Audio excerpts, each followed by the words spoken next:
Let's Scare Jessica to Death is a 1971 psychological horror film, the directorial debut of John Hancock. Not the signature guy, a different John Hancock. It would have been weird if it was the signature guy. He would have been too old in 1971. It follows a trio of hippies as they relocate from New York to the countryside somewhere. It's filmed in Connecticut. I don't know if it takes place in Connecticut. Jessica, a woman recently released from a mental hospital, her husband Duncan, and their friend Woody, who has a mustache that looks like this. They move into an old farmhouse that Duncan has recently purchased. There they find Emily, a woman who is just squatting there, a stranger that they do not know, and they're like, "Hey Emily, come live with us in our house. We like your vibe.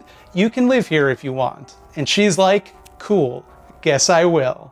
The bucolic countryside hides a foreboding presence that is seemingly lost on everyone but Jessica. She receives visits from a mysterious girl in white, trying to communicate something very important to her. Or does she? She might be imagining the whole thing. We don't know. Even Jessica isn't sure whether to believe herself. Dreams or nightmares? Madness or sanity? I don't know which is which.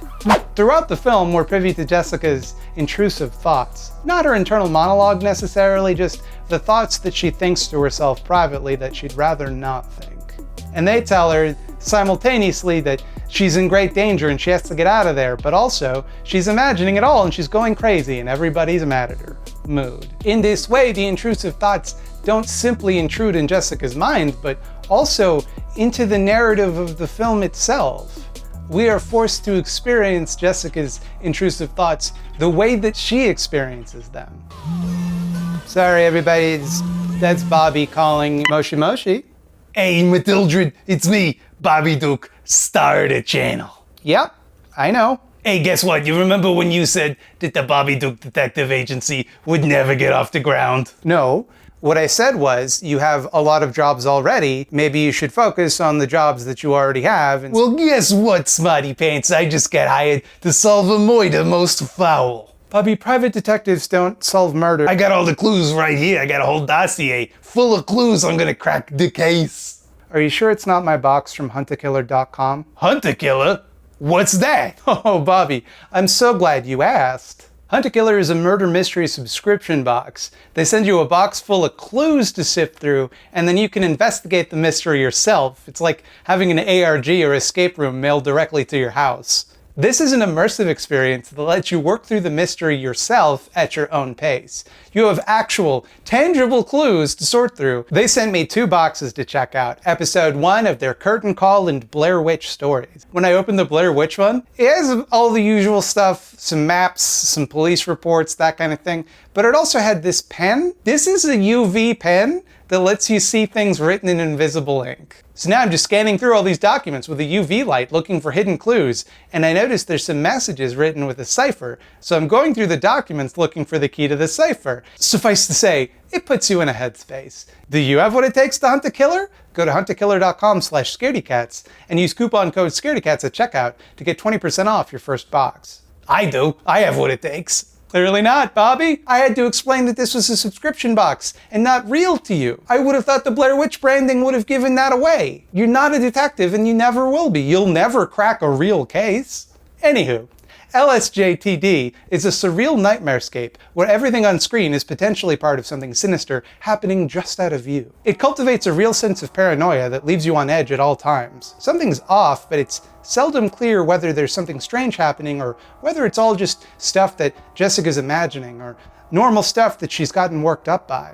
Take, for example, the way that the people in the nearby town react to Jessica and Duncan. They're treated with outright hostility, followed, almost swarmed. Their car is vandalized. They're treated like pariahs. Is that just because they're old men in the town and they don't like hippies?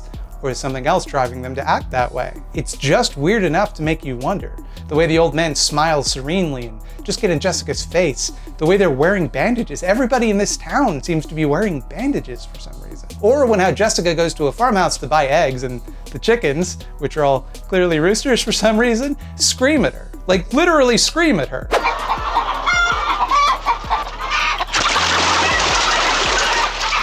Or how whenever the hippies eat together, they're eating raw meat with blood pooling on the plate. And only Jessica finds that weird. Jessica desperately does not want people to think she's getting sick again.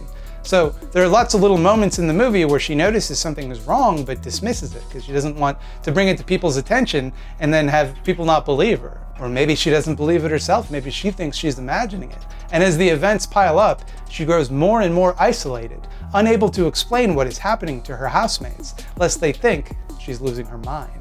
And of course, whenever she does come forward with something, it just vanishes whenever the other characters go looking. Like, she's grabbed by something in the lake, and Woody doesn't see it. He goes out, he's like, "Hey, Jessica, look, there's nothing in the lake," like you might do for a child.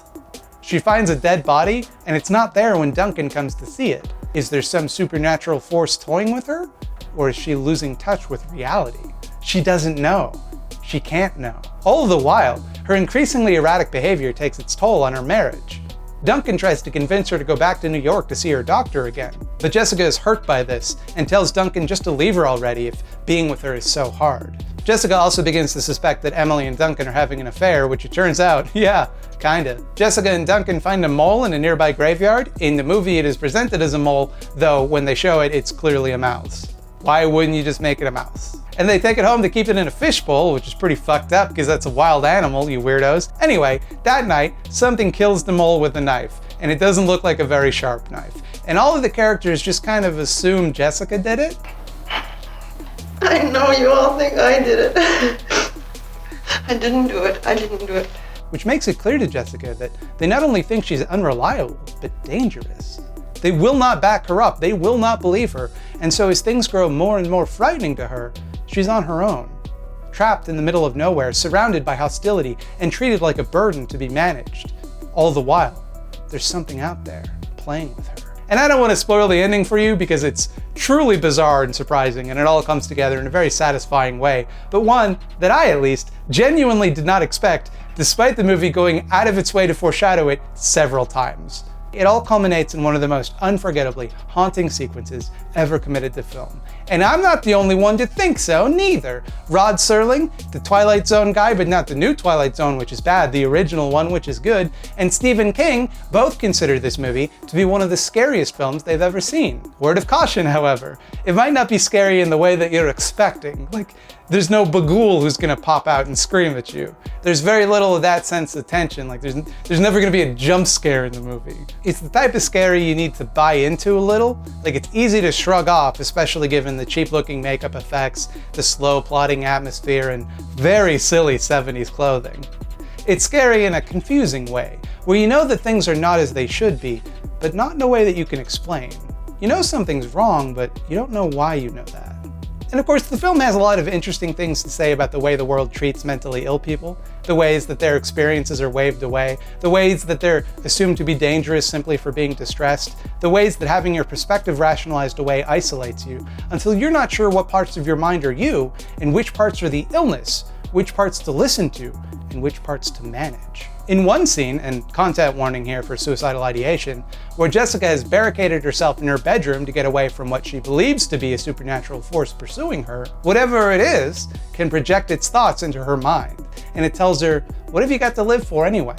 You want to die. Side note, death is portrayed as something alluring and beautiful in this movie. From the characters driving around in a hearse with the word love written on it, to a cello being carried around in what looks suspiciously like a coffin, to Jessica's interest in gravestone rubbing, to the characters commenting on the beauty of poison being sprayed into the open air. Oh, gosh, it's so beautiful. Can we really stay? Death isn't just some cold, distant force. It's seductive. It's watching you, asking you to just get a little closer. Just come look. And of course, the voice is lying. Jessica doesn't want to die. But nevertheless, that's for some reason believable to her. Like, she kind of believes that she would want to die. Jessica wants to get better. She wants to heal her marriage. She wants to start a new life where she can buy fancy antiques. When we have money again, this is the kind of stuff we're gonna buy for the house. But the intrusive voice in her head tries to convince her that she doesn't want that. She wants to die, and some part of her is like, that makes sense to me. Jessica's mental illness isn't simply a plot device in this movie. It really sits with her and shows just how her condition affects her in this situation. It's sympathetic to Jessica in a way that I think a lot of movies would be afraid to be, even now. We never get a sense of how Jessica was before she was committed to a mental hospital. We only see her after the fact. struggling to rebuild her life, trying desperately to make people feel comfortable around her, and to convince them not to see her as crazy. And this framing makes it harder and harder to see things from the perspective of the men in the movie. When they dismiss her and her experiences, we, the audience, share her frustration that she isn't taken seriously, even if we, like her, are not really sure that she should be. The movie makes it clear that Jessica's perspective is not necessarily reliable, but that doesn't mean it should be ignored or waved away. This is the kind of movie that sticks with you. There's just something really eerie and off-putting about it. It's not fancy, it's not showy, there's almost no gore or special effects. Very few people even die in the movie, but it does so much with so little. It leaves images lingering in your mind, just getting under your skin. Twice in one episode, really? What? Hey, Millie, it's me, Bobby Duke, star of the channel. Yeah, I know who you... I have caller ID. I know when you're calling. That's great, that's great. I just had a question for you. Help me remember something. How was it exactly that you thought of me? As you well know, Bobby, I thought of you under the influence of a marijuana edible. Right. That makes sense. And that was the only thing that led to the invention of the bit. Nothing else inspired you. No. Yeah, that makes sense. Okay. Actually, just one more thing. Did you ever watch the show What We Do in the Shadows? Yeah, I watched the first season. Did you like it? Did you think it was pretty funny? Yeah, it was good. So you're familiar then with the character of the Babadook? The what? The Babadook, he's a Babadook with a New York accent. And look at this. He's actually wearing gold chains, like yours truly. Is he a Babadook? No, actually, I'm a bada book, like bada bang, bada book. I guess I'd forgotten about that. Kind of makes your bit seem kind of derivative, wouldn't you say? I don't know if derivative is the right word. I think I've breathed a certain life into... You can talk to my lawyers. Looks like I cracked the case. I want to thank Hunter Killer one more time for sponsoring this episode. Go to hunterkiller.com/scaredycats and enter coupon code SCAREDYCATS to get 20% off your first order. Hey, I'm deducing over here.